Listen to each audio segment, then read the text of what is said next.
भाजपा सरकार ने एक नारा दिया, बेटी बचाओ का नारा। जोरों से नारा दिया था, जगह जगह पर प्रचार के माध्यम से बीजेपी बता रही थी कि अपनी बेटियों को बचाओ। लोग नहीं सुन रहे थे। फिर लगातार जब बलात्कार पे बलात्कार के केसेस आने लगे, रेप होने लगे बच्चियों के, महिलाओं के, तब लोगों को लगा कि ये बेटी बचाओ का नारा नहीं बल्कि हमको आगाह किया जा रहा था इसके लिए। अब लोग ये समझने लगे हैं कि बीजेपी के जो नेता हैं उनसे बेटियों को बचाना है।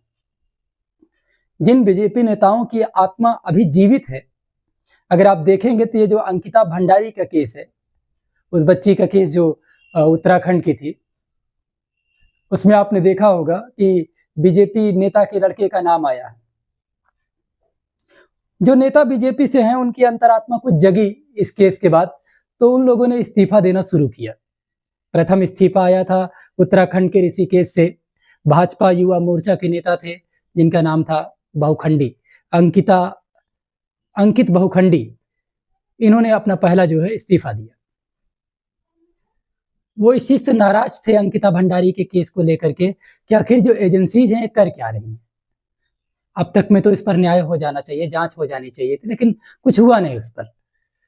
फिर उसी उत्तराखंड से एक और बीजेपी नेता हैं अरविंदर तोमर, वो भी जो है अपना इस्तीफा दे दिए। इसी सीबीआई इंक्वायरी से वो भी नाखुश थे। फिर एक तीसरे व्यक्ति हैं, उनका नाम है जिला पंचायत सदस्य हैं वो किरण शर्मा, महिला हैं।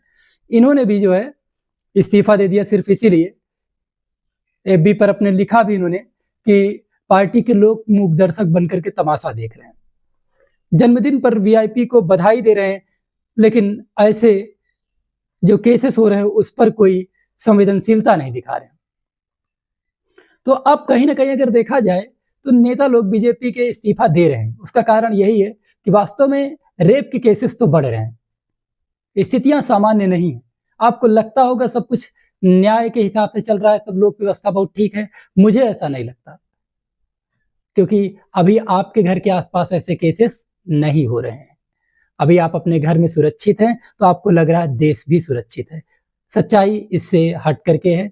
सच्चाई ये है कि भ्रष्टाचार के केसेस, वायु प्रदूषण के केसेस और बलात्कार के केसेस लगातार बढ़ते जा रहे हैं। स्थितियां भयानक हो रही हैं और इसके लिए आवाज उठाना पड़ेगा।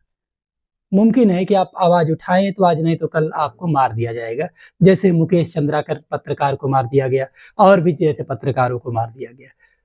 तो ये सब होता रहेगा, लेकिन सच के लिए किसी न किसी को तो खड़े होना ही पड़ेगा। Thank you.